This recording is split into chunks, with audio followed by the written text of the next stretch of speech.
Good evening, everybody, and welcome to the Metal Magdalene with Jet. Tonight we have a special guest with us. We have James Murphy, who most of us know from his work in Death and Testament and a zillion of other bands. Welcome to the show, James. Hey, it's great to be here. So first of all, James, how have you been? Yeah, pretty good. Pretty good. Keeping my head above water. Working. Nose down to the grindstone. There you go. So James, you've had such an extensive career. Now, you played guitar in Cancer, a band from the UK, who also enlisted Glenn Benton on their Death Shall Rise album. And then after that, you were in Death for the Spiritual Healing album. But what I want to know... You got those flipped around by a few years. I joined Death in 89, recorded Spiritual Healing in 89. It came out in 90. I guested on the Cancer album and did some shows in the UK with them and Europe a few times, but that all happened in 92. Okay, so what I want to know is, back then when we didn't have all this social media and online stuff, how does something like that even happen? How do you guest on a band from the UK when you're from over here? I mean, how do you even communicate? Well, no one had it, so everyone was tuned into different sort of ways to network, and quite a lot of business was just done on the telephone, and then word got out about things, through magazines, through print, media, pretty much, and really the way it happened with Cancer was, I had recorded Spiritual Healing in '89 at Morrisound with Scott Burns. I had recorded Cause of Death with Obituary in 1990 at Morrisound with Scott Burns.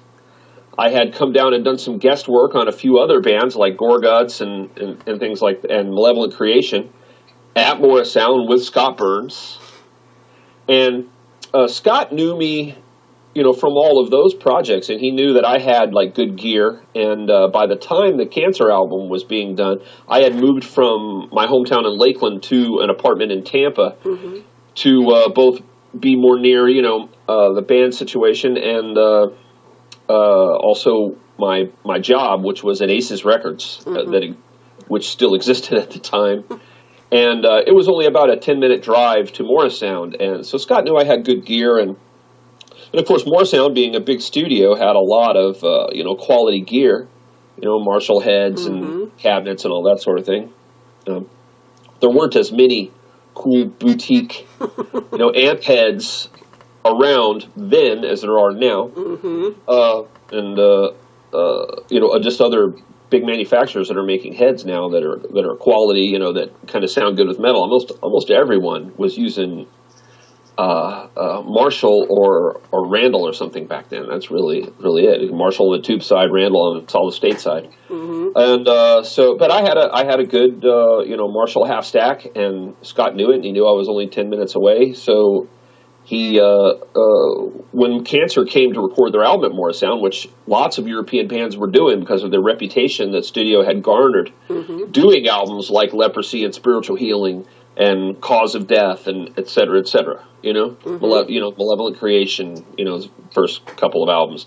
They had a good reputation for being the place to come do metal, and Scott as the producer to use at the time. And he was really the first guy to ever really get a really great reputation. Well, I take that back. I think Bill Matoyer may have been the first guy, and Alex Perialis. They were some of the early guys who were known for metal. There was just a handful of them back then, and for death metal, Scott Burns was really the only guy.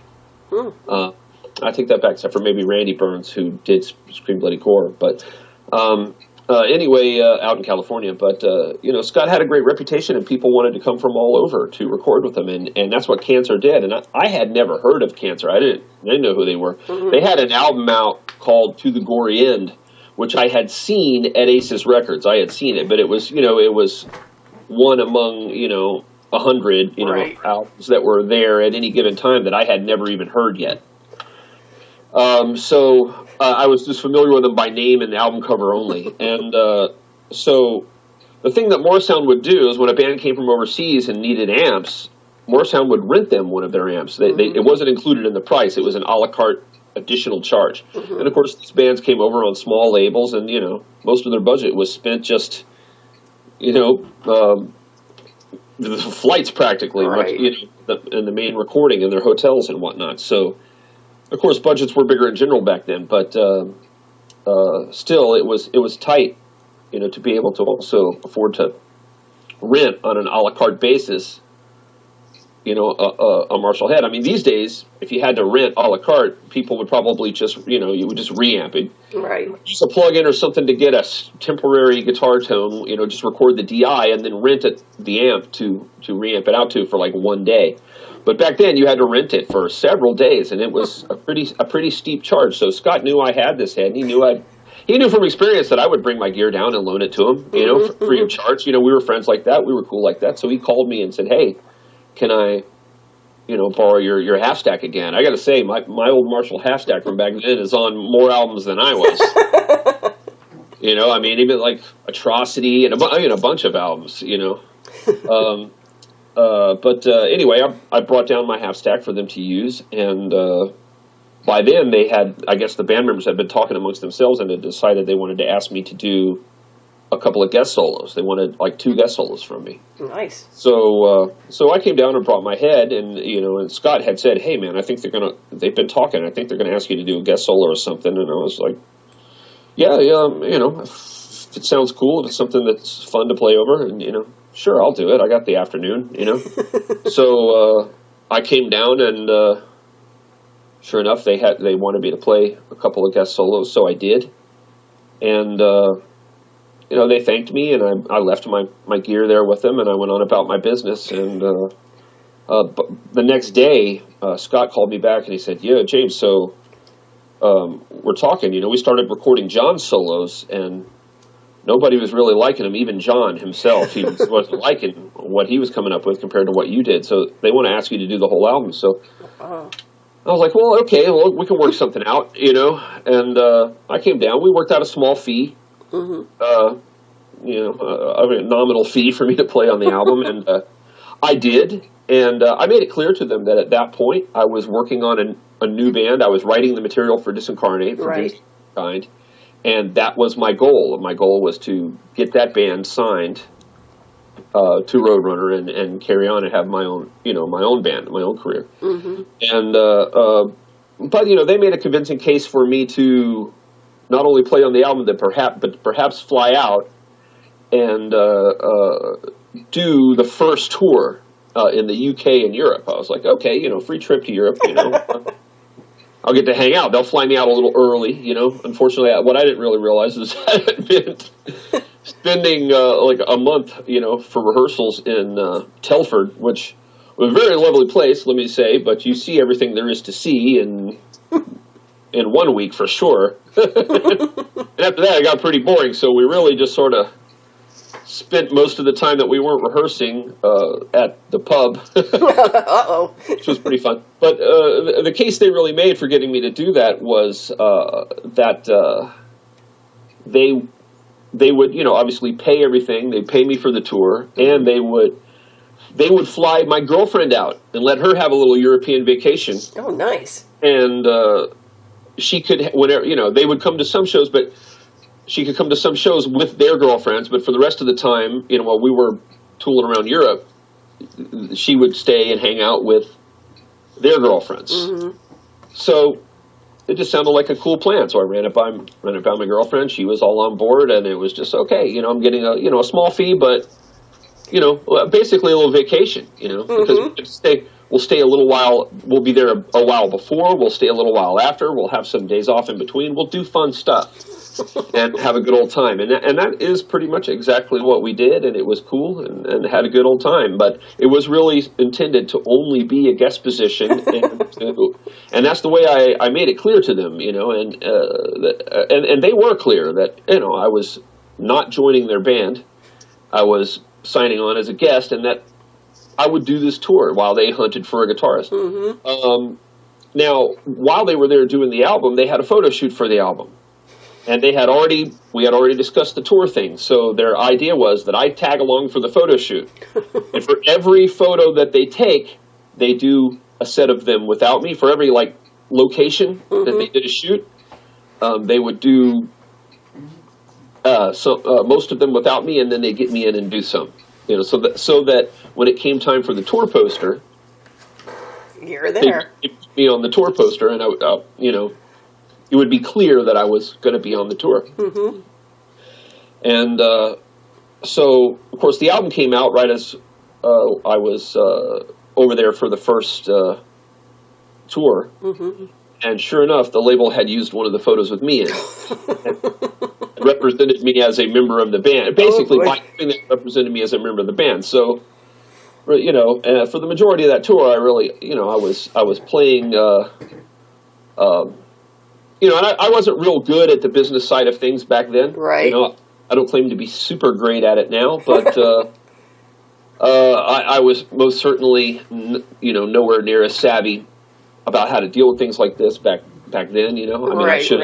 I should have insisted on a sideman agreement that had clauses, protecting how I wanted to represent that. So it really got represented around the world that I was a member of the band. And to this day, people think I was a full member of Cancer, and I wasn't. Now, I was not happy about that, and I remember at the time, their drummer Carl really wanted me to commit to the band. He was like, "Why don't you just, be in our band?" And I was, "Well, I can't. I'm working on my own band. I have my own plans." And I was happy to do the album. I was happy to do that first tour. Well, he really tried to talk me into joining the band. He made an effort. The other guys kind of joined in a bit, but I was firm. But they did manage to talk me into doing yet another UK and European tour.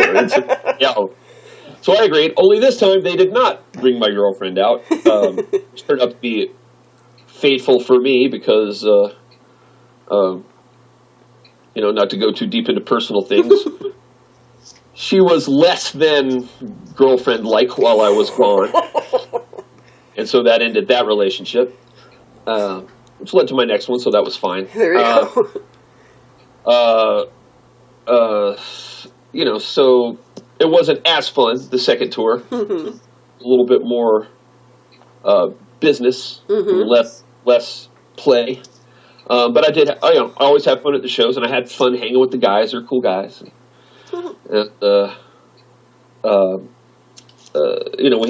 we had good times and all, but at the end they made another pitch to get me to join the band, and I remember they buttered me up. They took me to they said we went out to a movie while I was after the tour was over.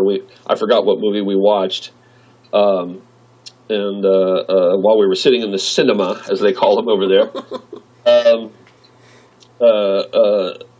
I forget whether it was after or even before the showing. I think after we sat at a table, they wanted to sit down and have a talk, and they asked me if I would, join the band, and I told them no, I'm going back to, sorry. And I remember, Carl, the drummer, got pretty angry at me at the time. I'm sure he's well over it. He's a cool guy. I'm sure he's way over it. But at the time, he was a little upset that I wasn't, down. Mm-hmm. But over the years, and I don't blame it on the band. I blame it on their label. It felt like, because of the way I was represented on the album, and the fact that I did do 2 tours with them, only in Europe and the UK, it was represented that it seemed that I was a member of that band. So people always sort of think I was a member of that band. I never was. It was a glorified guest position. I was happy to do it. I'm still fond of that record, and I'm fond of those guys. So. I thought you were in that band. Yeah, everyone always does. And here's the thing about that, Jet, is I've given this exact same replies in more interviews over the years. I've told the same story in exactly the same way more times than I have fingers and toes.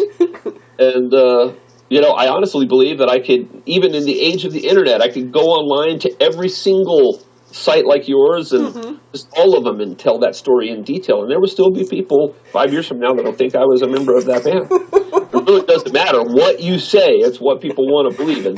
That's true. It's true. So James, tell us a little bit about Disincarnate. Then, I mean, when did you? It sounded like you started forming this way before any of this happened. Well, the idea started taking hold of me in '91. Mm-hmm. Pretty much shortly after I joined Obituary. And the reason being is that, when I joined Death, and I got to back up to Death a little bit. Yep. And, we talked about, my time in Death before in one of our previous right. interviews. But during my time in Death, I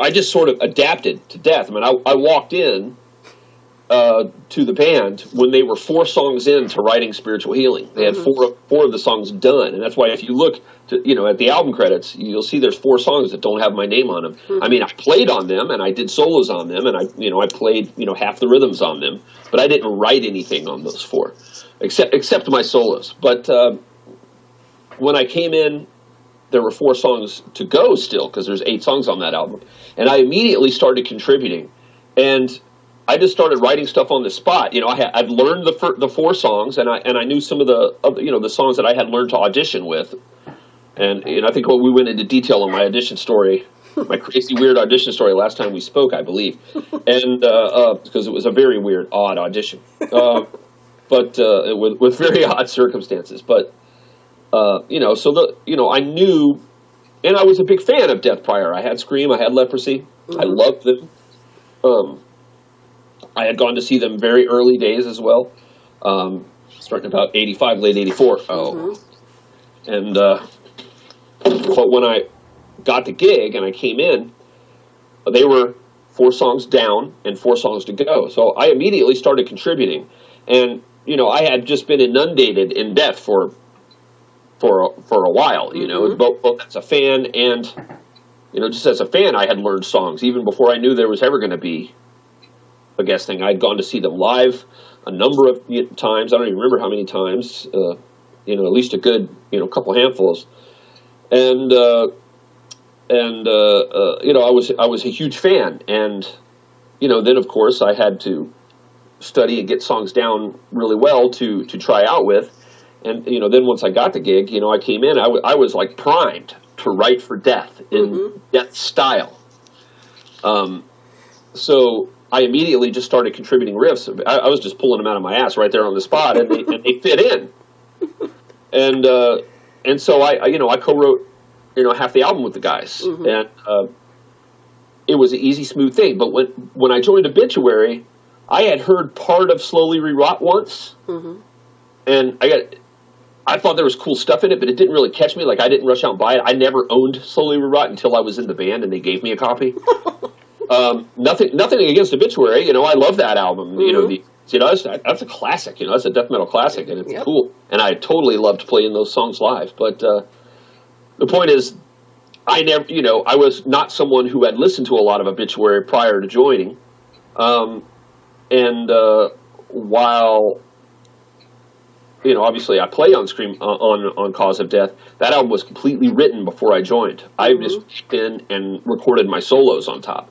So I didn't have that thing of being inundated, in Obituary style and whatnot. So when I started writing and they weren't writing an album then, so I didn't have a compulsion to start, so when I would write at home by myself, I didn't have the face-to-face input from the other guys showing me, hey, I got this riff, you got something that goes with that, and I would, like with Death, I would just say, yeah, I got something, and then I would just play something off the top of my head, and and Chuck would go, yeah, that's cool, yeah, let's put that here, and okay, it worked organically is what I'm trying to say, but with Obituary, there was a disconnect from the writing period, you know what I mean? So when I would be sitting at home writing riffs, I didn't have that face-to-face organic connection to pull Obituary style riffs out of my butt, So I would write at home and I would just write what I wanted to write. And when I was writing just what I wanted to write, that's when Disincarnate material started coming out of me. Okay, this is nothing like Obituary. This is nothing like Death.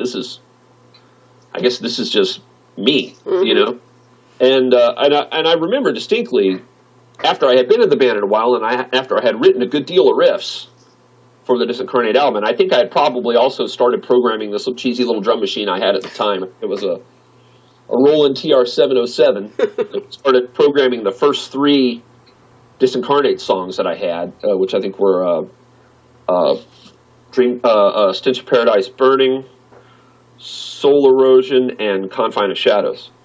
And I wrote those and I programmed them out in detail on this crappy little Roland TR-707 drum machine.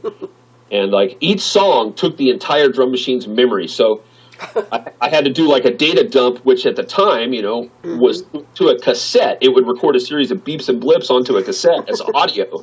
And you could dump all the data and then clear it and then start fresh, do another song, If I needed to play the other song again, I had to dump I had to dump the data again and then load it back from cassette. So it was a real tedious process, and I didn't have a multi-track recorder, so I did it by, I recorded the guitars by bouncing, I was able to double-track the guitars by bouncing from one tape deck to another and adding the drum. It was a crazy setup, but it was also the initial kernels of me, like, figuring out, learning how to record, Right.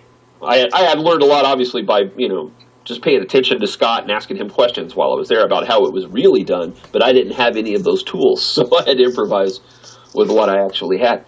And so I was getting this stuff together and doing all of that, and at some point, I think it was after the first tour we did, which was with Sacred Reich and Forced Entry, which was actually in support of Slowly Rewrought, because when I joined Obituary, they had never toured at that point.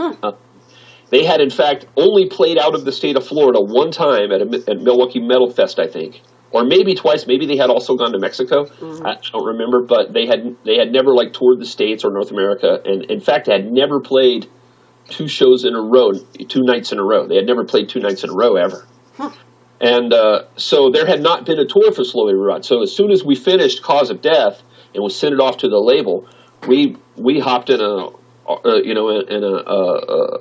van or something, a van, and went on tour with Sacred Reich and Forced Entry in support of Slowly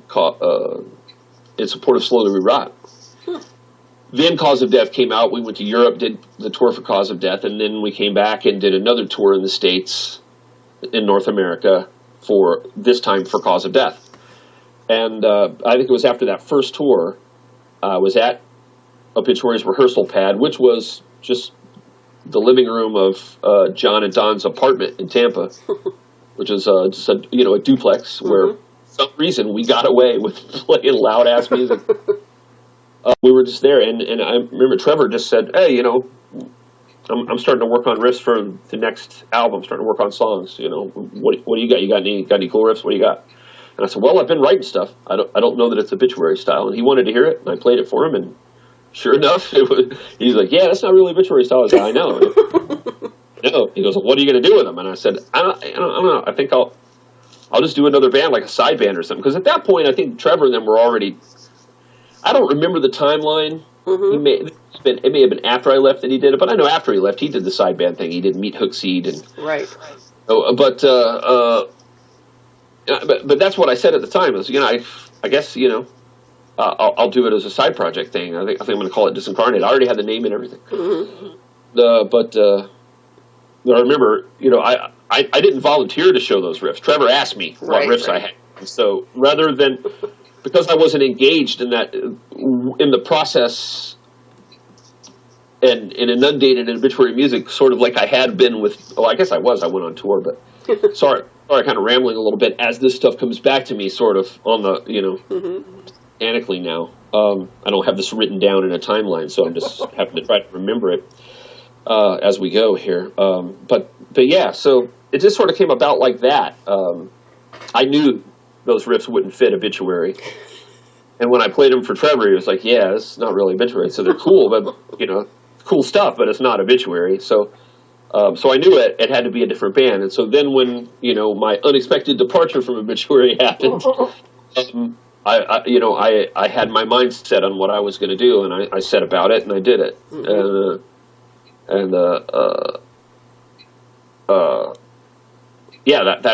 That's really that's really how it came about. That's I took that demo that I made with the machine and bouncing tracks back and forth between a boom box and a home stereo tape deck, and and I sent that off to Roadrunner as cheesy as that sounds, it got them interested. Now, they didn't sign me to a record deal from that demo, but they did sign me to a demo deal. Look, well, and I don't even know if we signed a contract. We may have just did it on, word of mouth. Okay, verbal agreement. They said, "Okay, great. We'll get yourself a singer, flesh out your band, and we'll pay for you to go into Morrisound and demo these songs properly with a full band. Nice. And then we'll see if we want to sign you from that. And that's what I did. And I didn't really have the full band. I actually I hadn't found my drummer yet, so I had to borrow Alex Marquez from Solstice and Malevolent Creation at the time, who he was with at the time, and I think he's still doing Solstice. But he came in and he did the demo. Cool. So yeah, it was really cool. And so somewhere along the line too, you were in Konkhra, right? Yet again, another guest thing. I was. But you were on a shit ton of their albums, weren't you? I was on 2 albums. If 2 constitutes a shit ton. I thought you were on like 4 of them. I could have sworn I read somewhere you were on like. Yeah, years later they got me on another one, so that's 3. I'm on 3 full albums and an EP. Okay. So kind of like 4. So I'm not. That's a shit ton of 4 releases. You're not total bad crazy. I had totally forgotten about the 3rd LP because it came out to. It came out to. It's called Nothing Is Sacred. It came out. So just several years ago, Anders came over here and I recorded most of it. I recorded all my parts right here in my studio. Oh, that's nice. And I think Tua Madsen mixed it. And for anyone who was a Konkhra fan of the album Weed Out the Week that I played on, or the album Come Down Cold that I played on back in the mid '90s, and the Freak Show EP, which you got to include. I think it's only 3 songs, but if you're a fan of those releases and you haven't heard of Nothing Is Sacred, you should absolutely hop on Konkhra's sites. However, you got to find them, Facebook, dedicated site. I don't know. Get a hold of Anders and get yourself a copy of it. It's really, really, really cool albums. Excellent songs. I think I played some of my best solos in years on that thing. And it is a great album. But again, every single time it was only as a guest. And then a guest again, and then a guest again. They liked it. They liked what I did. So why would they ask me again? They didn't care. I mean, I did 1 tour with them, but they actually. Was it just one? Yeah, I think I just did only 1 tour with them. See, that's why people like me keep thinking you're in all these bands, because when you read like the bios, it's you're on like 3 of them. I've done interviews like this so many times and explained this, dating back to the time that I was doing the records. It just to see it visually. I mean, it's one thing when you're telling us and then we know this story, but if you just 1999. Let me just check this. Let me just check this to see here. I want to be 100% sure of what I'm saying here. I believe it was 1999. And how could anyone believe I was in Konkhra as a member? Well, maybe back then. Yeah, 1999. Understand, 1999, sure, I did a Konkhra album in 1999. I also did a Testament album in 1999. So which band do you think I was in? I don't know. I'm so confused. I toured with, which was Testament. You were in Disincarnate. Well, we hadn't had an album since 1993. So James, so tell us about that. Tell us about Testament too now, since you mentioned them. What would you like to know? Well, how did that all come about? How did you end up being in there? Well, just, I guess it's a logical place to move to from Disincarnate. So, we did go in and do that demo that we discussed, and Roadrunner did sign us, and we did Dreams of the Carrion Kind. And we went out and toured, and Cancer actually came over and toured with us on that tour. Oh, jeez. They had found their guitarist by then, Barry. So I didn't play with Konkhra on that. I couldn't have done two bands, playing guitar out front. Nah, I just would not have been good for me. But I know some people do that crap. I don't get it. But especially when drummers do it. Oh my goodness, I got devastated at the end of the night. But we went on tour, and it was a rough tour, because what you got to understand about the timing of that album and that tour is that it was 1993, and that's just about enough said, you know? Because 1993 is the year that all the labels that were doing extreme metal kind of said, uh-oh, grunge. Yep.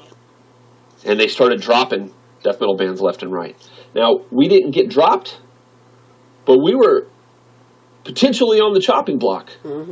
Because Roadrunner was looking at bands at that time like, I forget their name. They had a couple of grunge bands, and I forget their names off the top of my head right now. But they were looking at doing stuff like that, and also nu metal was just starting to make noise.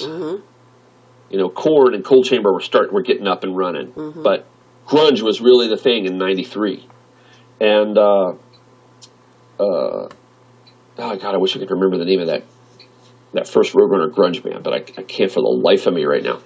But the way Roadrunner put it to me was, yeah, you know, death metal's kind of on the downslide. It's kind of on its way out, and you know, we're still holding on to some of our bands. You know, we got rid of a lot of stuff. We're holding on to like Deicide and, you know, this and that, but we're not sure if we want to keep you. And I was like, well, what's the issue? And at the time, you know, they gave their reason. They wanted something to change about it. I don't really think it's relevant for me to say what it was, but you know, they wanted us to change something about the band, and they weren't. I have to say that they weren't necessarily wrong. You know, I mean, they didn't want us to change from being death metal. They knew that's what we were. You know, but they wanted some elements to be a little bit more dynamic that perhaps were a little static on the first. And so it was a matter of sort of figuring that out. Now, as this news hit, and as the roughness of that tour, as we shook off the roughness of that tour, and here's the thing, that tour went really rough, and it was booked really whacked. For instance, we made it back full circle to Florida a week before the tour's end. We were meant to go from Florida all the hell the way out to California to do 3 shows to finish the tour. And we were broke coming back from that tour, completely broke. We went in the hole a bit to do that tour. And so completely broke, and no money and no way. The vehicle we used on the rest of the tour was gone.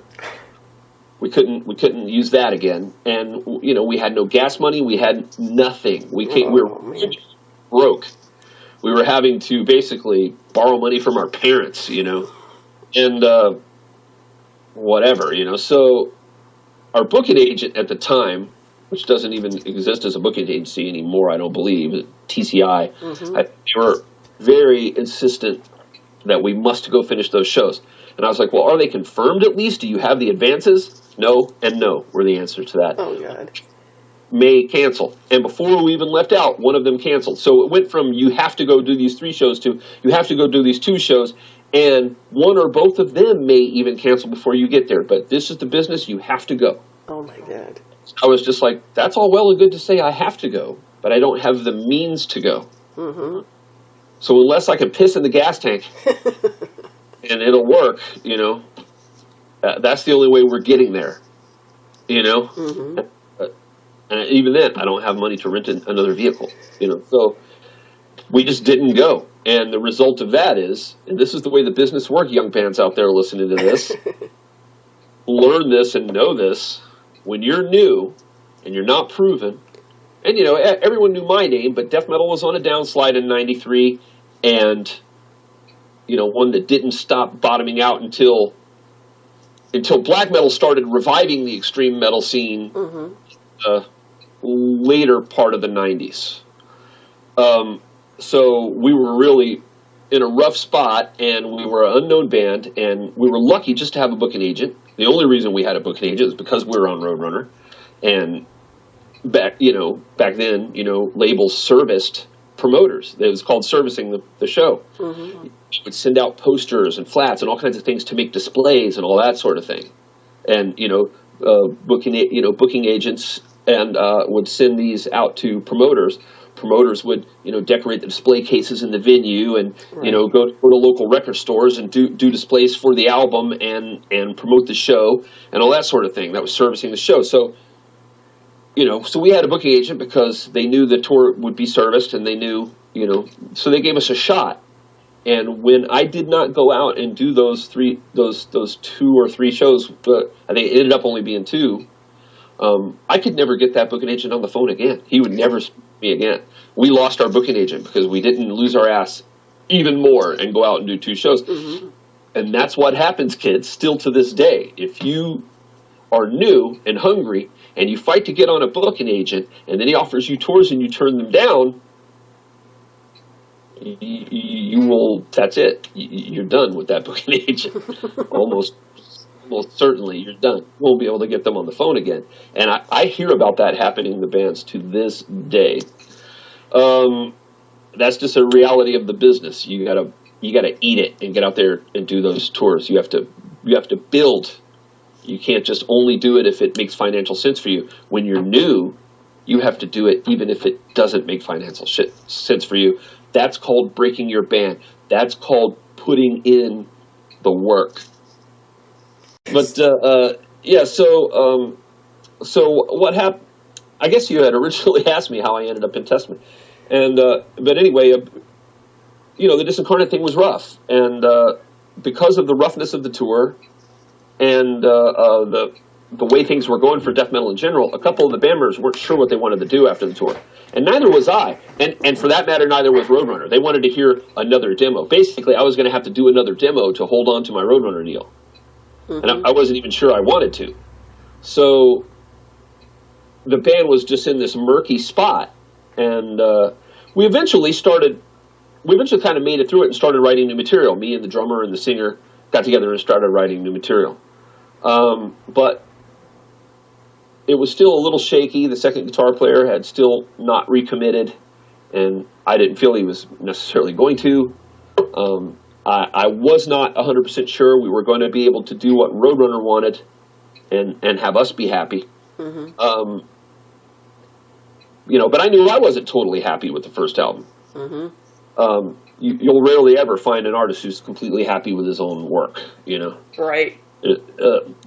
So that's not too weird of a thing to say. I think most people would tell you, yeah, especially shortly after they did it, that things they're not happy with. Maybe, years down the line, I look at that album, I listen back to that album, I wouldn't really want to change a thing about it. But back then, a year later, I had all kinds of issues, things that I wanted to improve and change. So I was just really in this murky spot. Now, so the way the story develops to Testament is, I had been interviewed a number of times by a reporter named Mike Gitter. Mm-hmm. He wrote for a couple of different publications. I don't remember whether it was Metal Mania or Raw or whatever he was writing for at the time. He came out and interviewed me when I was in Disincarnate, and he had a photographer. They took some pictures, and I just knew Mike. Mm-hmm. Being a metal journalist, a rock and metal journalist. And Mike went on to become, back then in 1993, he took a job as A&R, I think his first A&R job at a label. I may be misspeaking, he may have had something before that, I don't know. But the first one that I knew about, from being a reporter to being A&R, was he got a gig at Atlantic Records. Mm-hmm.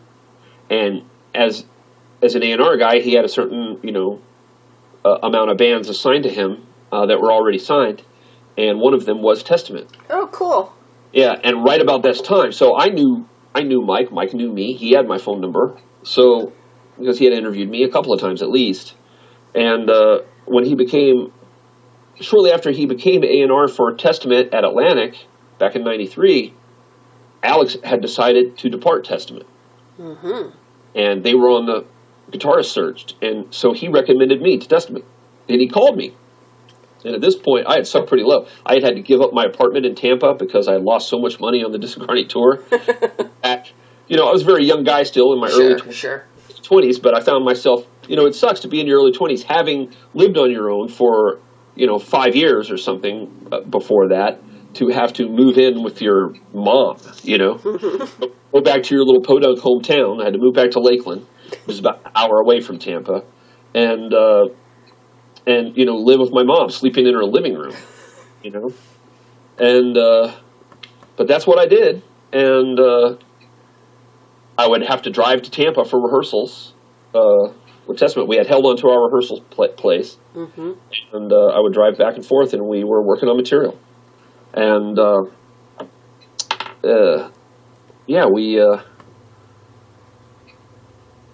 we got to a point where we were starting to become a little, happy with some of the riffs, but not too terribly.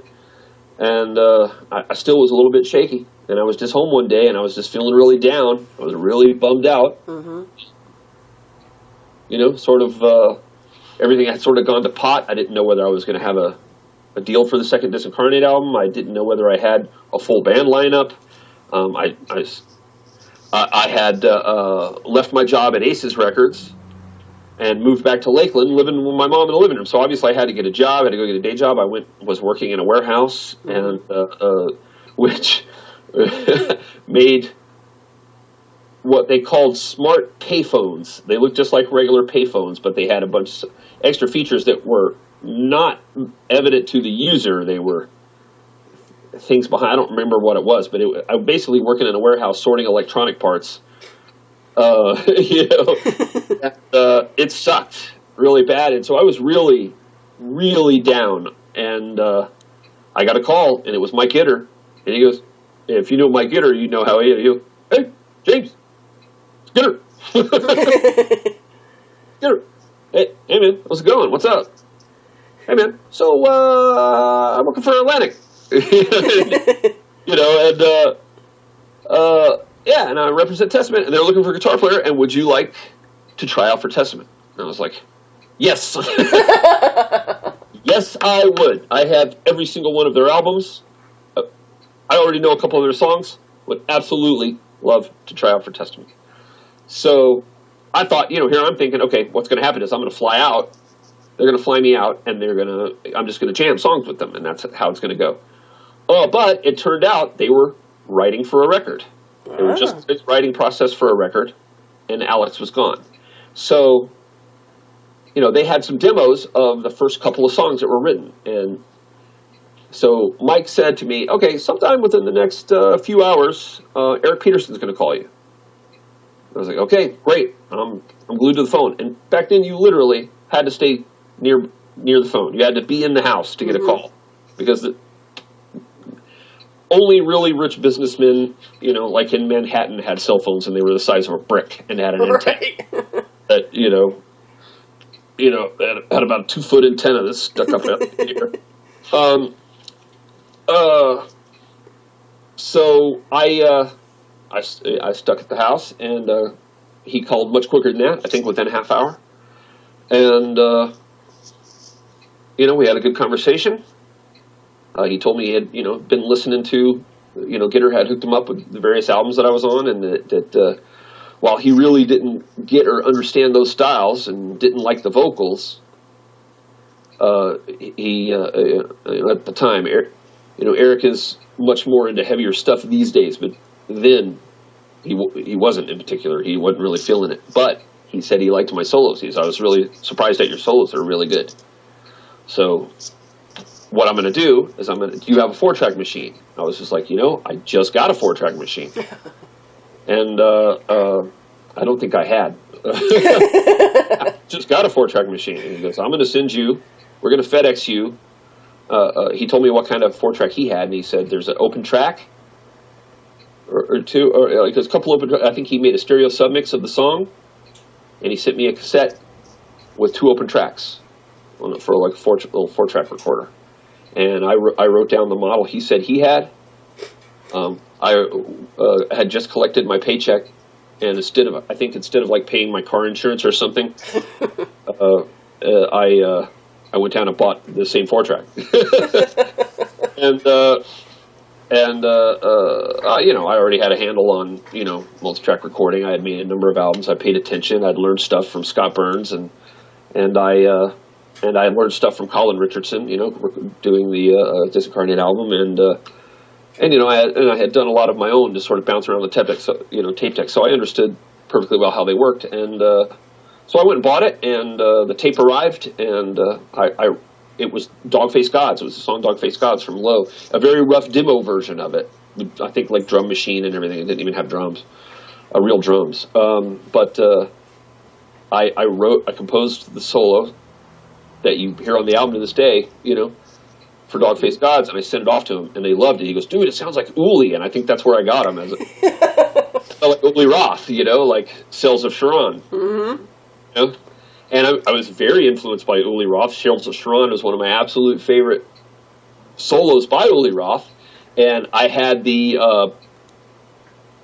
pleasure once I got the gig, and they did fly me out and have me audition, playing songs, that they're already existed songs, and that's how I got the gig. Where they took me to a little cafe nearby the rehearsal space, and they didn't say yet whether or not I got the gig. After we jammed, and then next thing I know, they all turned towards me, and Chuck said, "Well, it's yours if you want it." I was like, "Hell yeah!" But anyway, so yeah, they loved that. I had a clear Uli Roth influence, and so once we were tracking Low, we decided to go ahead during those sessions and cover Cells of Charon, and it came out as a B-side to the Dog-Faced God single, and of course that was the ending days of CD singles. Mm-hmm. And Testament was also really negatively affected by the grunge influx. Mm-hmm. But you were on like what, three of their albums for Testament? Yes. Okay. Three, yeah. I got it right for once. yeah. Low, Live at the Fillmore, and The Gathering. So what was it that caused your departure from Testament? Well, I wasn't quite done with the Uli Roth part of the story yet. Oh, go ahead. Finish your Uli story. Yeah. So we decided to cover Cells of Charon, and I had, eventually my time with Testament came to an end. I'll go into that next. But years later, I think probably about 2006, I flew from Florida out to L.A. and went to the NAMM convention. I've gone to it many, many times. But at one of the infamous after parties, which take place in the huge lobby complexes of like three different nearby hotels, 2 or 3 different hotels. The big Hilton, I think it is. Everyone parties in that. It's a huge lobby area, and it's just a huge party. And I ran into Uli Roth. Oh, that's nice. I was able to tell him, like, I introduced myself. Hi, Uli. My name is James Murphy. I used to play in Testament, and we covered Cells of Charon. And he instantly sort of came to life. Like, he was very friendly. He was smiling and shaking my hand. But when I said that, he points his finger at me and goes, "Was that you? Was that you that played that solo?" And I was like, "Oh shit, maybe." Like, yeah, that's me playing the solo at the beginning of Cells of Charon. Yeah, he goes, and he's German, he's like, "He's the only one who ever played it right," Lots of people have covered that one, but you're the only one, And dude, oh man, I just. How do you react to that? It was humbling, my knees were shaking. I was like, oh shit, it was such a great moment. And of course I took a picture with him at that moment. I was like, I gotta take a picture. I was probably grinning ear to ear. I probably looked stupid as hell in the picture, grinning like an idiot. But it's irrelevant because the laptop that I saved that picture to died before I could save that hard drive off of it. Save the contents of the hard drive. I lost that picture before, I believe I sent it to a few people. So if anyone out there hearing this has that picture anywhere on one of their hard drives somewhere from 10 years ago of me with Uli Roth at the NAMM convention, please, pretty please, send me a copy. Reach me on Facebook, facebook.com/James Murphy Producer. Yeah, I'm dying to find that picture. Of course, I could go to NAMM. He's there every year. It's not the same as that first one. No. I was the only one who ever covered. lots of great players have covered Sails of Schran, including Yngwie. Uli tell me I was the only one who ever did it right was a very proud moment for me. What was you had another question? Yeah, what led to your departure of Testament? Well, I kind of had two departures. The final departure. Yeah. Well, the first one, just to... was I had gone, I did Low and Live at the Fillmore, and then, like I said, Testament, metal in general, Testament went a little bit heavier on Low, and things weren't going so great for heavy music at the time. These days that album's considered a classic. Everyone loves it. It's sold tons of copies by now. But back then, it had a little bit of a rough time. Not so much in foreign countries, but in the U.S., we had, just issues. We were having to play somewhat smaller places in a lot of markets. Not every market, but in a lot of markets, we were playing smaller places. And we just weren't getting the love, it was getting great reviews, the album, but that's, that only goes so far. Right. And, we did Live at the Fillmore, and that was really cool. But we had left Atlantic by the time we did Live at the Fillmore. We did this thing with Spitfire, and things just got rough. And the guys started thinking about ending Testament, and they started talking about it openly. And what they wanted to do at the time, and this would have been about 96, 97, they wanted to just have a new band, call it Dogface Gods, and just be a new band. Just go even heavier, just lean into the heavy, and call it Dogface Gods. And it was really uncertain. It was up in the air what was going to happen. So that's when I took the Konkhra gig, which was a production gig. Wow. They hired me to produce the album and to play guest solos on it. So they flew me to Denmark to, record and produce the album, which I did. And I played solos on it. And then I brought it back to the States and I mixed it. And I don't know, maybe I mixed it over there. I don't remember where I mixed it now, honestly. But I got caught up in that, and I didn't even, so I wasn't even around. I was probably in Denmark or somewhere else in Europe at the time that the guys decided, screw it. They had been writing material for an entity called Dogface Gods. I was gone. I wasn't even in town. And they ultimately just decided, you know what, let's just do another album. I think again, they did it with Spitfire, and they just decided to just not really have solos at all. And so therefore they didn't need me. To just go ahead and do this album, call it Demonic, and there you go. So they did an album, and I don't even know if they toured for it, honestly. They probably did. But they didn't even really have solos. Huh. They got Steve Smythe. That's right. I think they toured. I think they got Steve Smythe. I think he might have played, or maybe they got, I don't know. There's one song that we ended up doing again. I think we did it on The Gathering. We redid it, or we did it for something else. I don't know. But it had like a little, like a lead lick or something. And whoever else they had in the band at the time played that. But most of the songs had no solos at all. And I sort of felt that was, I'm a writer, I'm a songwriter, I'm more about the song than solos, believe it or not. The song is way more important to me than solos. Solos are important to me once you have a song. I don't think solos should be an afterthought. I don't think solos should just be tagged on for the sake of it. I think they should absolutely be an integral part of the song that helps drive that part of the song to a new place, and get you back around to your final, chorus and outro or whatever,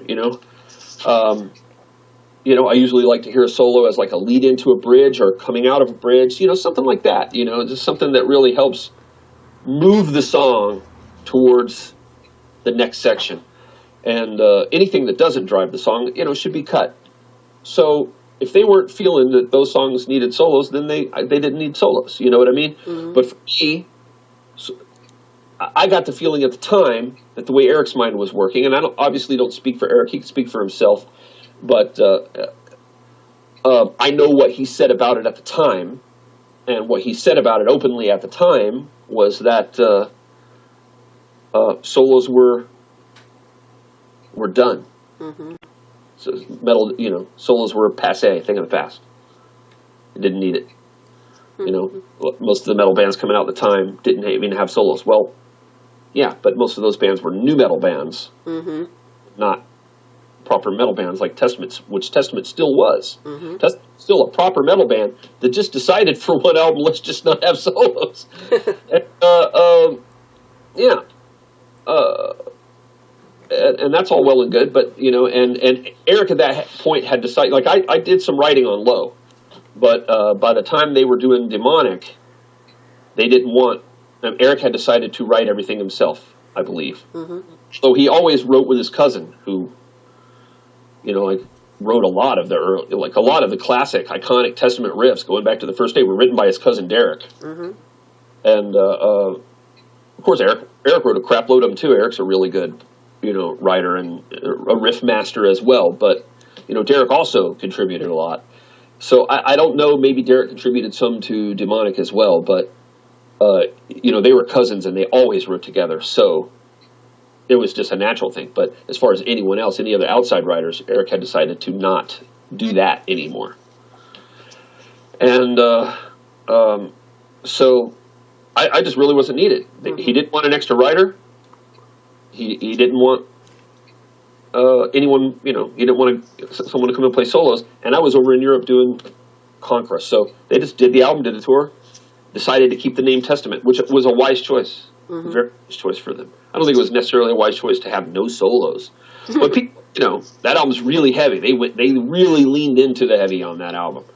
And I mean, to the point of almost going death metal, which was big advancement to me for Eric's way of thinking, because just a few years prior he kind of hated death metal, but it was still Chuck's voice, just heavier, you know. And, so I was doing, I was a producer during that time period. I just strictly worked as a producer, and so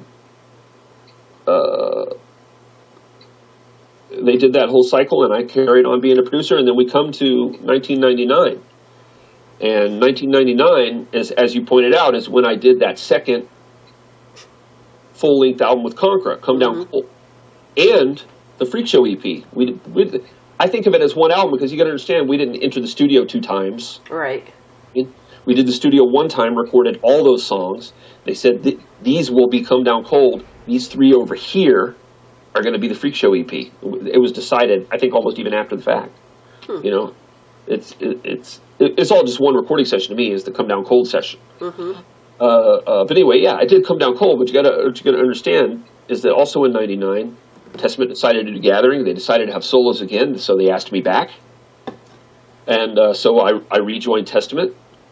So in 1999, I did Come Down Cold and the Freak Show EP with Konkhra. I did the primary album that I did was with Testament, The Gathering. But I also did my second solo album, Feeding the Machine, in 1999. I did all of that in 1999, plus a bunch of producing, mastering, mixing, and guest appearances. So 1999 was probably the busiest in terms of me playing on full-length albums, you know, playing on the whole thing. Yeah, it was a crazy, crazy year. And so most definitely it was a good year to almost burn out on, because I did. Because 1999 was the year also that the symptoms of the tumor that I got that nearly killed me, 2001, first started to manifest. It was about 99 when they first started to become really obvious. And they presented themselves as fatigue and memory issues, eventually as vision issues. So when we were out on tour for The Gathering, Testament started noticing these issues, that I was gaining weight, which was not an issue. I was never as big as Chuck or Eric, so they didn't really care about that. And I was never as big as the guy they got to replace me, Steve Smythe. You know, so it was never about the weight. I'm not trying to insinuate that they I know. got rid of me because of weight, but I was gaining weight. I put on about maybe 20, 25 pounds. Started to look a little bloated, and for me, because I'm a tall, thin guy, and I became really lethargic.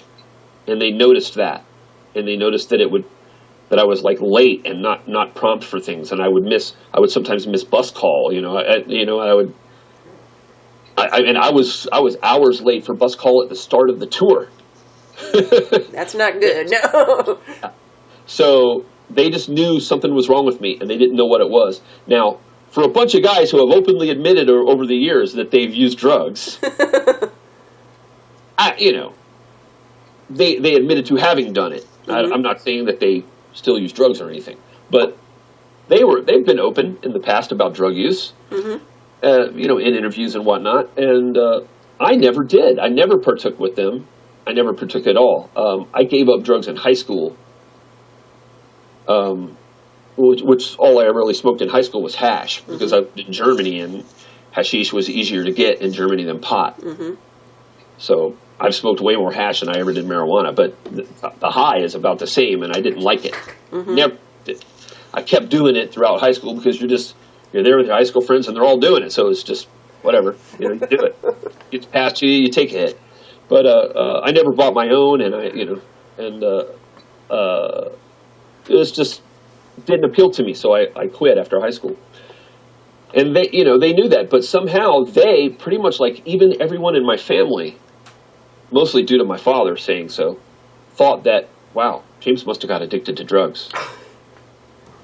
He must have got addicted to drugs, Mm-hmm. And so they didn't know what was up with me. They thought I had got on drugs. To them, my behavior looked like seemed like I had gotten hooked on mm-hmm. drugs, mm-hmm. and just hiding it from them. So come the end of that tour, they were just like, man, we don't know what's up with you. There's something wrong with you. You need to do something about it, man. And so, we need to move on without having to deal with this. So the next legs of the tour, we're getting Steve Smythe, and I was like, yeah, okay, it's cool. Mm-hmm. So basically, they let me go. Not because of being an asshole or not playing well. No. They said, no, you're kind of quiet. You keep to yourself more than you ever did, and that's not a problem, But you're tired all the time. You're late for things all the time. You forget things all the time. Yeah. Something's wrong.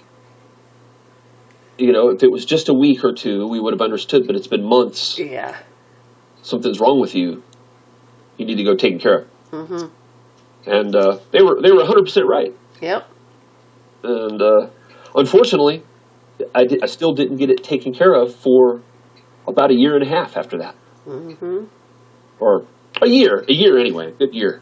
I nearly died because of it. Mm-hmm. I made it back to Florida in early 2001, probably about February or March. I rolled back into Florida on a Greyhound bus, lost all my belongings out in California. Now, it turns out that a few people held on to some of my things. Mm-hmm. All my belongings, all my studio gear, everything was scattered everywhere. A great deal of it got stolen. A bunch of personal effects just got thrown away, dumped in a dumpster. And but some of my things were held onto by various people and ultimately returned to me. I'd say probably about a quarter of my belongings. Mm-hmm. But 3/4 of my stuff's just gone. And I had a lot of stuff. Like a lot of guitars, a lot of studio gear. Mm-hmm. And I only got a very small portion of that back. I think 2 guitars out of like 12, mm-hmm. Things like that, I eventually got that all back. But for a while, when I first showed up in Florida, I had nothing but the stinky clothes that were on me, which is like a pair of very holy, like full of holes, not Divine. Yeah, not divine, but full of holes, Chuck Taylors. Stinky socks that were on my feet, some stinky sweatpants I was wearing, which I think was a pair of obituary sweatpants that I had since I was in the band, Cause of Death. A hoodie, a couple T-shirts, and I had a few other stinky clothes in a garbage bag, and like a broken Discman or something, in a garbage bag. And the only reason I made it onto his bus because my sister in Florida, they had figured out that there was something wrong with me. Mm-hmm. And, even like Mike Varney from the label Shrapnel, who I did a couple solo albums for in like '96 and '99. had spoken with my parents and told them, like, something's up with James. I don't know what it is. Something's wrong. Maybe he's on drugs. I don't know, but he needs help. And so eventually, my family talked about it enough around here. Not being wealthy, they couldn't drop everything and come out and get me. Right. But my sister, probably the least able of any of them financially, sent me 3 or 4 Greyhound tickets until I finally got on one of them. So she just kept blowing money on Greyhound tickets until I finally managed to get on a Greyhound bus, and I made it back to Florida. My mom picked me up at the Greyhound station, and I stayed with her for a little while. My behavior was erratic and weird. I have very little memories of this time, but you got to understand, I'm relying on the accounts they told me. So that's how I left Testament. That's how I ended up back in Florida shortly after that, and pretty ass out on the streets I ended up on the streets for about 5 months until my sister again saved me by calling my dad, who had told everyone in my family over and over again, like, it's drugs. He had been in law enforcement in the military for 22 years. He was a military police and a military police investigator, and he was in law enforcement outside of the military. He had worked for sheriff's departments and what have you, and he was, at that point, working as a corrections officer in Florida. So his idea of it was that I had gone to Florida and gotten addicted. I'd gone to California and gotten addicted to drugs. Now, he tested me 5 times over the course of the time that I got back. When he first picked me up, and 5 more times he tested me. It was negative every time. And how he would explain that off to my family was, what it is it is drugs, and he just doesn't have the money to get any anymore. He's used up all the resources, and it's just damage done. It's fried his brain, It convinced my family of that, and I ended up homeless on the street because of it. And finally, my sister, though, had just had enough, and she went and picked me up. I couldn't really stay with her because of her situation the way it was at the time, and she went and picked me up, put me in a motel, paid for a couple of days, paid through the weekend, and then she called my dad and said, look, you're the only one financially able to help him. Go pick him up when his time runs out at this motel.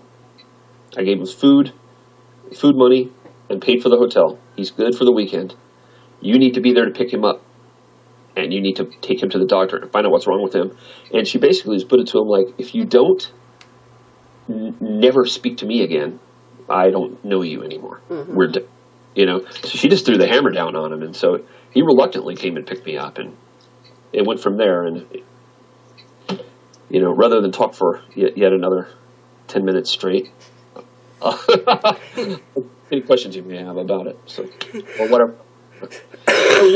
From here, and sorry about the ramble, but well, I was going to say, what did he say after he found out what it really was? Well, I kind of have to go into how he found out. Yeah, tell us. Because you got to understand, my dad was retired from the military, 22 years. Right. He worked for the county here, which working in the correctional system. So understand, he had excellent health care. Veterans Administration totally took care of him. Yep. Unlike the horror stories you sometimes hear, my dad's never had any problem getting seen at the vet. Veterans Administration, and it's a great system here. And he has great health care through the Vets Administration, and he also had an excellent health care plan with his job at the county. So he's very well covered.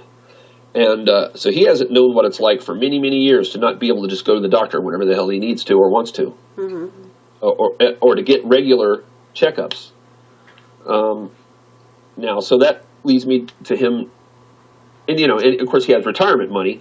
He was fairly well off, my dad, from his retirement and his job, and his wife had a good job, so they were doing okay. But my dad's notoriously cheap. And he did not want to spend any money. He most definitely knows that the way medical bills in the United States can get out of control. He didn't want to get himself in that dark hole, and I can't really say that I totally blame him about that. But his solution was to take me to just Free County Health and check me in as an indigent, so that I would get free county health care. Now, living at his house, they were feeding me, and he had noticed that, like I said, one of the symptoms was my eyesight. I started not being able to see worth a damn. And he had noticed me struggling to read, like at the breakfast table, they got the newspaper, so I would try to read the newspaper, and he would see me really struggling to read it. And he was just like, man, you need glasses. It's just something, And I said, but whatever this, I was coherent enough at one point to make the statement to him, and that, look, man, whatever this is with my eyes, it's tied in with everything else that's wrong with me. The reason why my memory's screwed up and why I'm tired all the time, it's all one thing. It all happened together. And he was just, my dad's a real ass. I love him, but he's an ass. Just an Irish asshole is what he is. And I tell him that to this day to his face while hugging him, so it's okay. So he's an asshole and he knows. And what he said to me was, no, the hell it isn't. Look, you're a Murphy male. You made it to your 30s without having to get glasses. Consider yourself lucky. We all had to have glasses by our 20s. You made it to your 30s without needing glasses. Now you need them. That's just your lineage, buddy. So off it. It's not the same thing. It has nothing to do with it.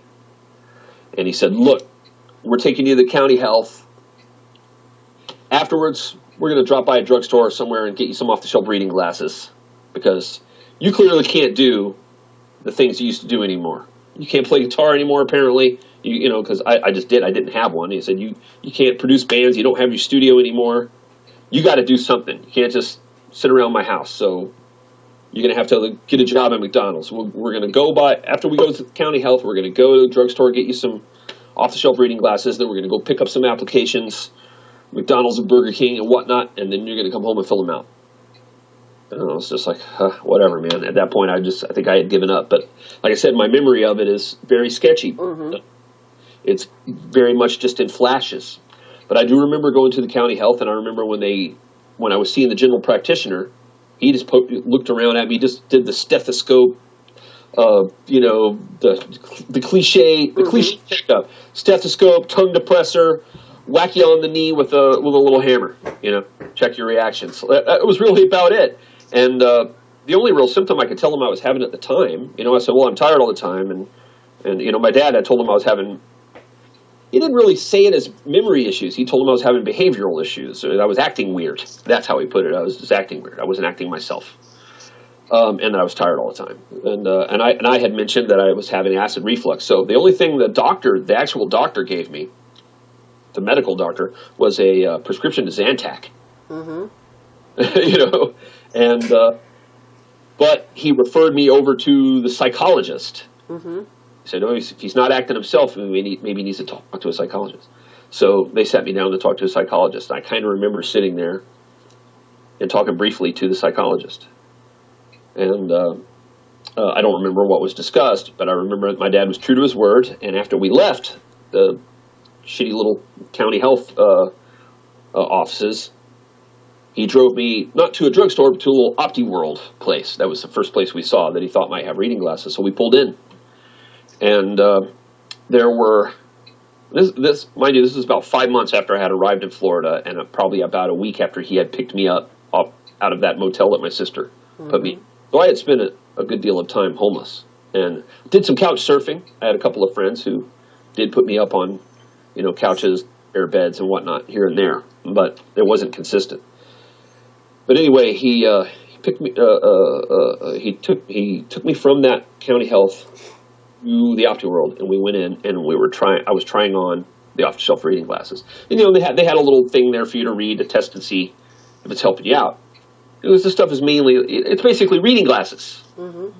What it is. So there's a little sample there for you to read with various sizes of text, like small text, and you try them on until you find the one that helps you read.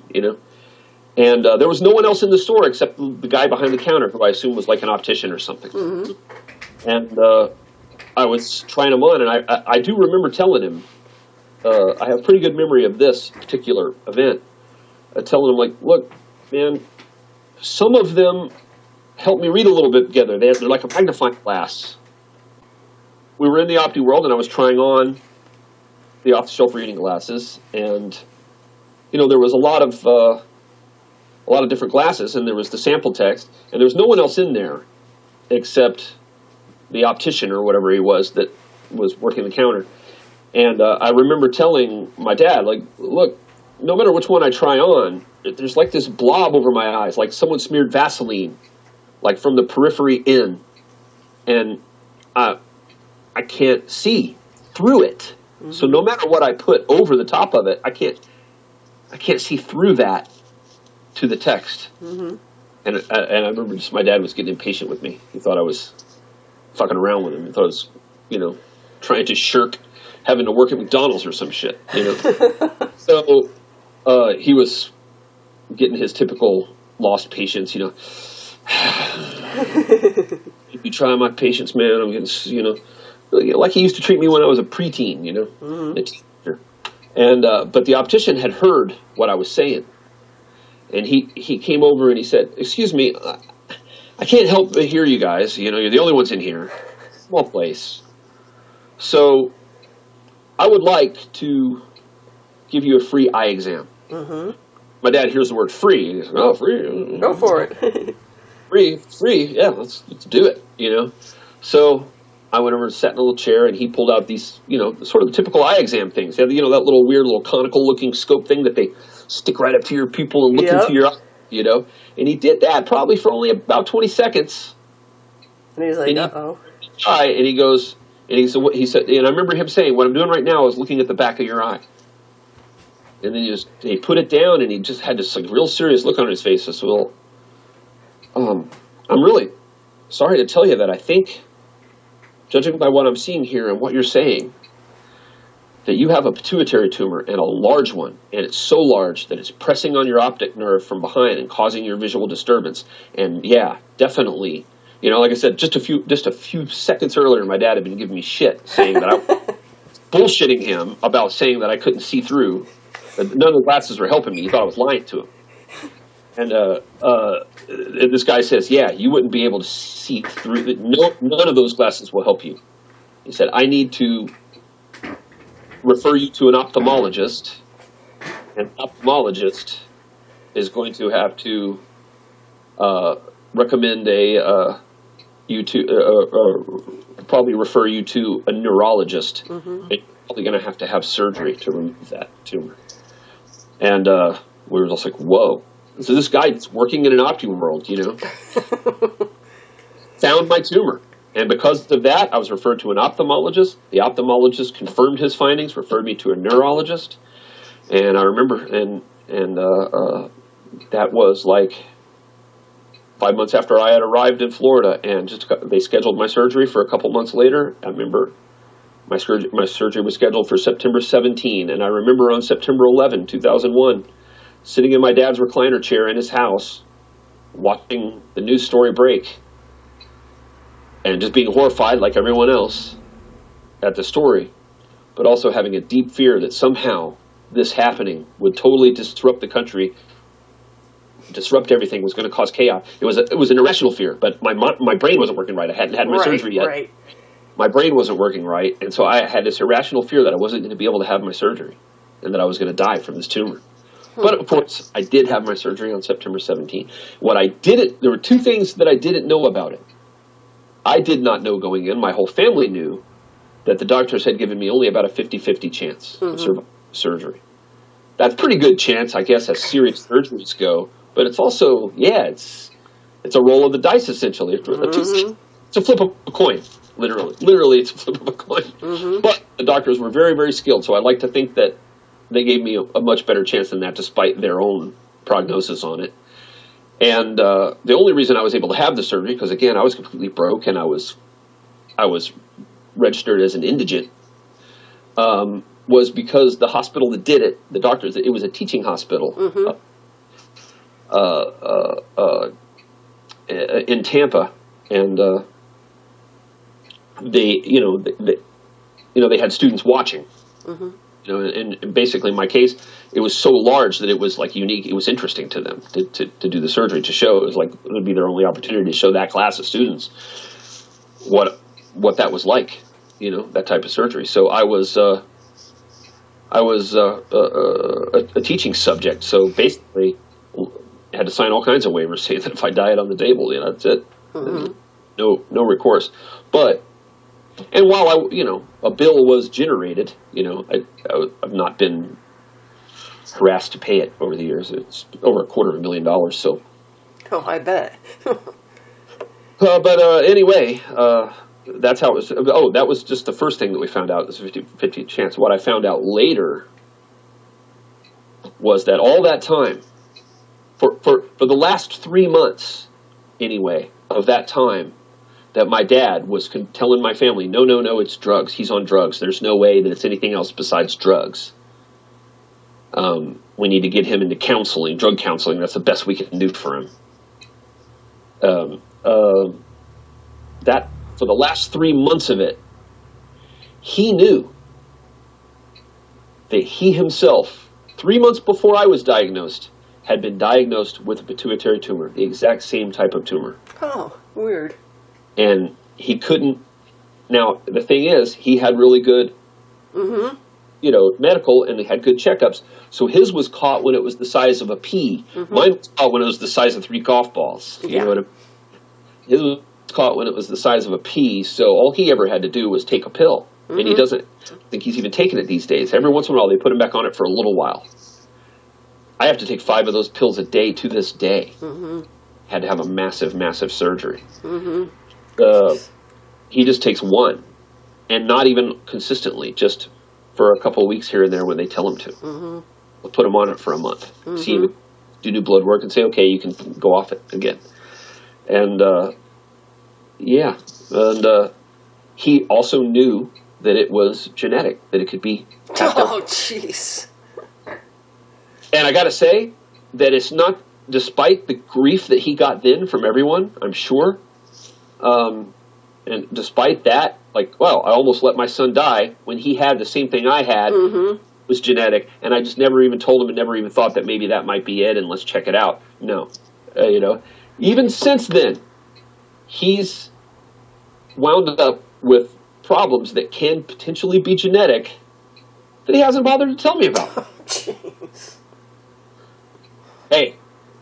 That's who it is, Ay, James. It sounds like I don't love my dad. I love my dad. He's an ass. He's a real ass. But I love him. But my dad is very much an out of sight, out of mind guy. Mm-hmm. I haven't lived with him since I was 17, so I'm out of sight, out of mind. Mm-hmm. So I hear from that dude for 5-6 months until I got to call him. When I call him, he's super happy to hear from me. And at the end of the conversation, he'll go, "Don't be such a stranger." I'm like, dude, you realize that I called you, right? Yeah. You haven't called me. We haven't spoken in 6 months. Are your arms broken? Apparently, maybe that's one of those genetic things you don't know about yet, James. Yeah, I hope this didn't sound like I was working out my family issues. I was using your interview as free therapy.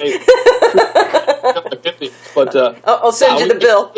My dad, and unfortunately, that personal side of it is an integral part of the story for it to really be understood how and why it happened that I didn't get care sooner. Mm-hmm. But that is why I left Testament, was those symptoms started presenting. Mm-hmm. That's how I ended up, homeless in Florida, and then finally ended up getting care and saved, almost accidentally. Yeah. And I was never able to find that guy again. Huh. I was the guy that saved me, the guy in that Opti World. I was never able to find him. The guy from Opti World. I went to that store a few times. And no one there knew who I was talking about. So it was just, I wasn't able to go to it until a couple years after the event, so. Right. Well, if it was even still there, you're lucky. Lucky in a lot of ways. After I was saved, I remember I was going to an ophthalmologist, having regular visits to an ophthalmologist and, just checking on the progress of my vision, because they told me that it would improve after the surgery, and it did. It started improving, and I remember the ophthalmologist telling me, oh yeah, you got, every time he'd say, yeah, marginal improvement here, you get some marginal improvement here. He said, this area it's been staying kind of the same, but you get some marginal improvement over here. And, I would do field vision tests. Right. I did two different kinds. I think one was called the A-range test, and the other one was like somebody's name. I don't remember what it is. It was the one where you look in the machine, and you have to look dead at the cross in the center, and the little pinpricks light up, and you got to hit the button when you detect in your periphery one of the pinpricks of light. And then the A-range is a big, I think that's what it was called, a big mechanical thing where they strap your head in this harness that holds your head in place, and it's a big circle or semicircle around your head, and they move something, just mechanically move stuff around it, and you have to look at one spot and tell them what you see and blah, blah, blah. But with both tests, he'd tell me that I'd showed some improvement. So I remember one of the last times I went, I on my way out, I came back in the door and said, oh, I almost forgot, Doc, when do you think I'll be able to be okay to drive again? I'll be able to go take the driving test and get a driver's license. And I remember him just looking at me and going, oh, no, waving his hands back and forth. And the way you cross your hands back and forth, like around about your waist area when you're saying, oh, no. He said, no, you'll never be able to drive again. Your vision will never be good enough for you to drive again. And I was like, really? I was just like crushed. And I was like, are you sure, man? Because I feel like I should be able to drive. I see fine. He said, well, what you understand is that your peripheral vision is not good. You wouldn't be able to see like a toddler, a little kid, a small kid running out from the side of the road to chasing a ball or something. You wouldn't be able to. And when and I said, yeah, but if people don't see those kind of things all the time, it's just accidents, And he goes, no. I'm talking about well in advance where everyone else would and be able to stop. You wouldn't. And I'm not talking about the ones that jump in front of your car from behind another car. I'm talking about the ones that you should be able to see and that other people with good vision would be able to see. And I'm like, damn it. And I said, you feel like my periphery's fine. I said, I don't know what you're talking about. I mean, I can look straight here and I can see like my hands over here. I can see my fingers over here. And he was like, okay, well, look. And he just come over here. So I went, stood right in front of me. So just look at my fingers. So he did. He had never done this before. He had always put down the machines. And so he held up his finger and he held out fingers and held his hand at different distances and held up different amounts of fingers and made sure I was looking right directly at his finger as he did it. And I was able to tell him every single time exactly how many fingers he was holding up. And he was blown away. I mean, he was smiling. He was happier than I was. He was just ear to ear. I said, damn, Mr. Murphy, I don't believe it, but I don't believe I'm telling you this just 10 seconds after, 2 minutes after I just told you that you would never be able to drive again, but I think you're good to go. I think you can drive. Nice. You're just one of those people. It's rare, but you're one of those people that just can see, just doesn't do well on the mechanical test, but can actually see pretty good. Wow. Okay. Damn. Well, I guess I feel bad about being an idiot on the tests, but hey, if you can drive again, you can see again. I think I went down just within a couple of days, I got my driver's license. Oh, nice. and that was really the start of rebuilding my life. And in rebuilding your life, of course, you own Safe House Productions. So how long have you been doing that now? Safe House in particular, almost exactly 10 years now. Wow. And who are some of the more... Before that, I worked a couple years at a studio in Deltona. Mm-hmm. That doesn't exist anymore. But it was a really nice studio, nice SSL console that works. Uh-huh. So I worked out of there. And prior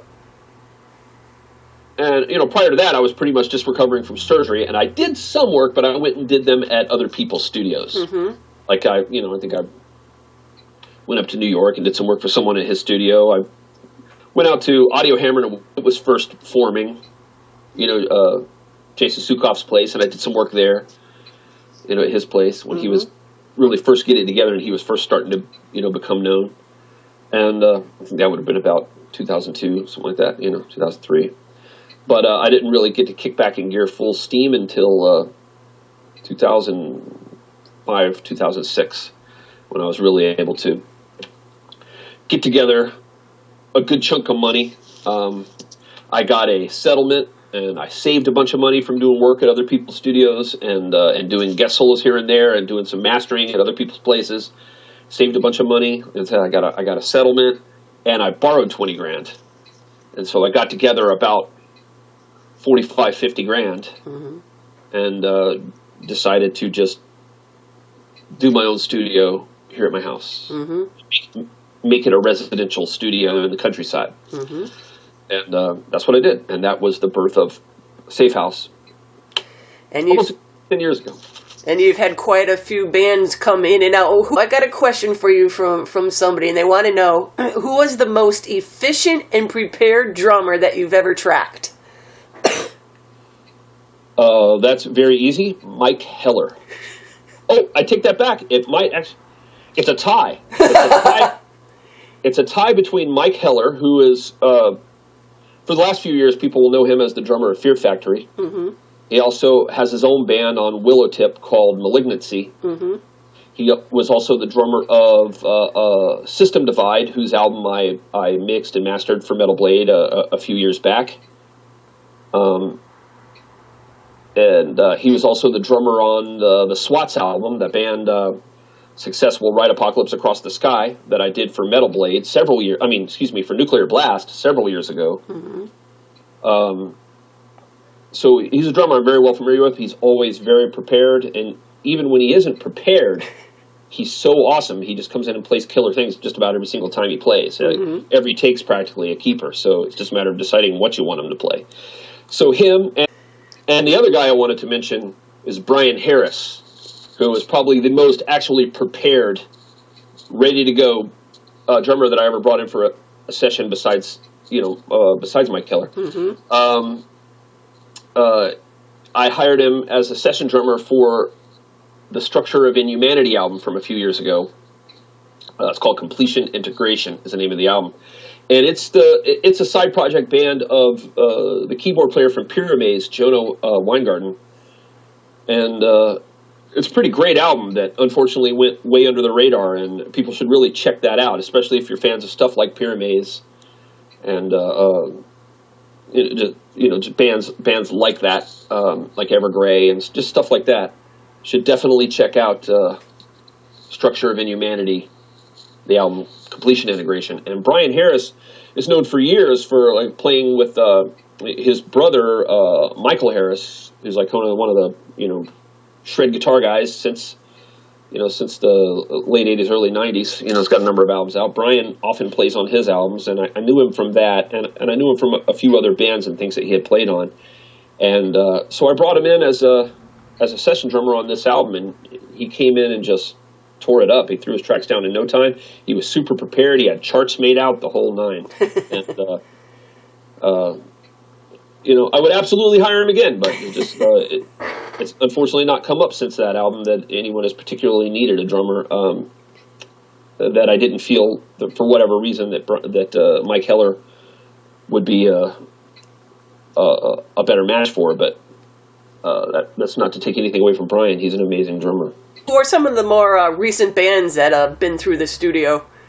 Well, a lot of times I'm still going to other studios to record certain parts of things, and sometimes I'm just mixing and mastering here, and so the band doesn't come through at all. But the most recent band in here is called Secret She Kept, and we're doing their, I think, second or third album. I forget. I mastered their last one, but this one I'm co-producing it with the band, and I set them up for a lot of the recording, and just went and set up all the the signals, the signal path and everything. And we're working on the new Secret She Kept album now, and I set up all the guitar and bass recording for them, loaned them lots of gear, but other than that, he recorded himself. But we're going to be recording all the vocals here, and we just did a reamping session, reamped all the guitars that he recorded here at my place. And so that is the most recent thing. Prior to that, I had just for mixing, I had the new album, an album by a new Metal Blade signing called Necromancing the Stone. That I mixed and mastered. I also went out to Spring Hill to the drummer's studio produce the vocals there. So I worked with them on recording, producing the vocals. Nice. And, and I also set up all the guitar recording and everything for them out there. And but they recorded that in the studio, and I was back here working on other things. Then we reamped here, and then I mixed and mastered here. Let's see. Before the Necromancing the Stone album, I had mixed and mastered the new album of a band called Product of Hate, and they're on Napalm Records, so that is out now. I think it just came out in October. Mm-hmm. Excuse me. It came out much more recently than that. Well, actually, I guess I don't know when the date is, but a couple of months ago, the Product of Hate album came out, and it's called Buried in Violence. Mm-hmm. Great album. And that's on Napalm Records, and mixed and mastered that here. And immediately before that, I did All Drake, who's the guitar player from Evil, did a solo album on Earache Records called Old Rake. And it also has Mike Heller playing on drums. I brought Mike in on that, and so it's another example of a Mike Heller session that he helped me out with, and that album is out now on Earache Records. And that's all the recent stuff that bears mentioning. That's fairly new, and people should get out and get their hands on. Do you miss touring? Do you miss touring at all, James? I miss some aspects of touring, chiefly being on stage. Hey, that's fun.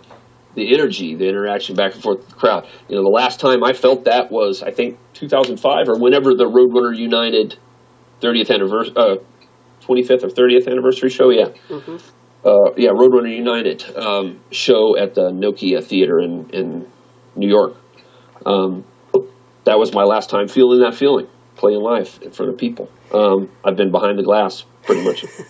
Well, after Testament, you went on to do frickin' millions of frickin' guest spots on all these albums everywhere. I mean, to look through the list is just makes you dizzy.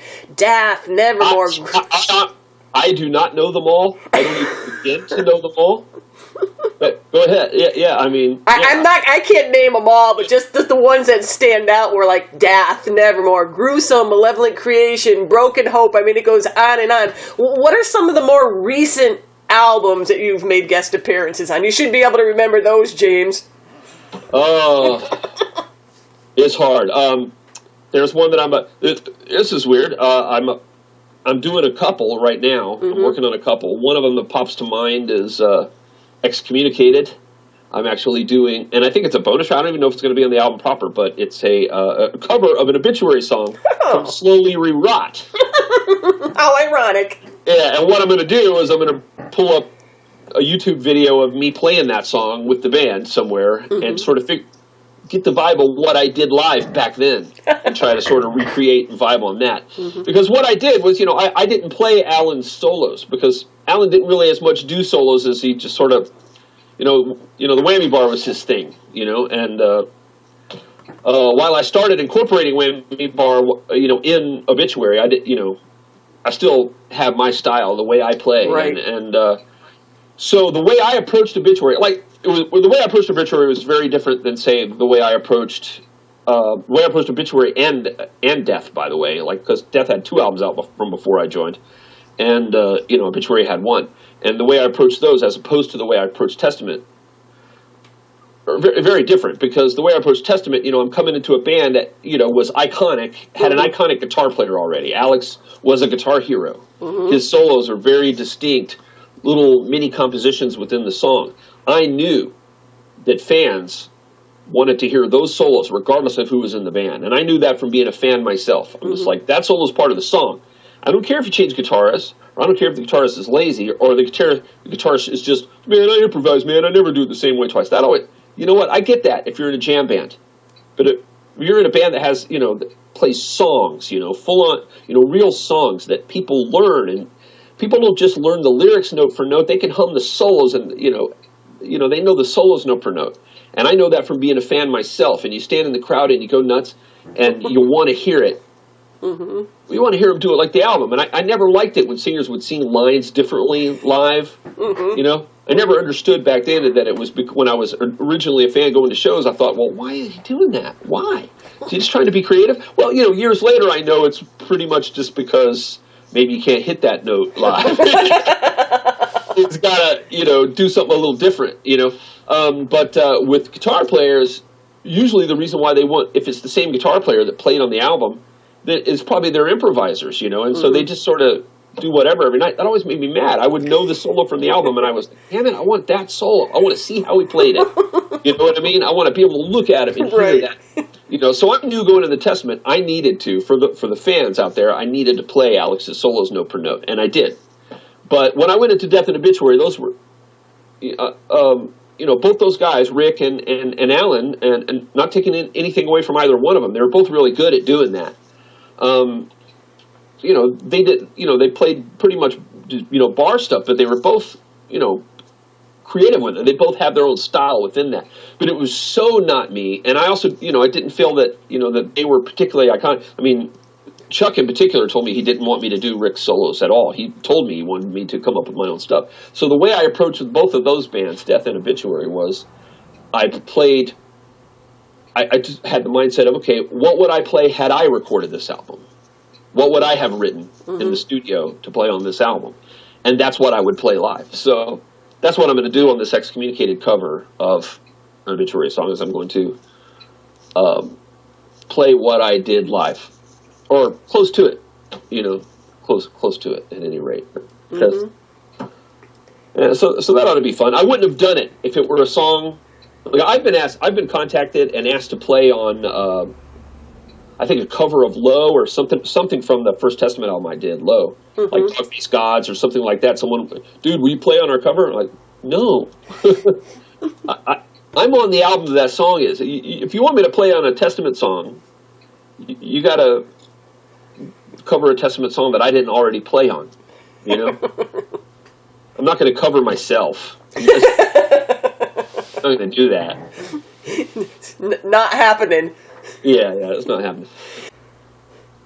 Okay, well, James, I'm going to let you get going now, but I just want to thank you for taking the time out to tell us about what's going on with you and your career and all that, and all the best to you. Thanks, Jet. It was my pleasure.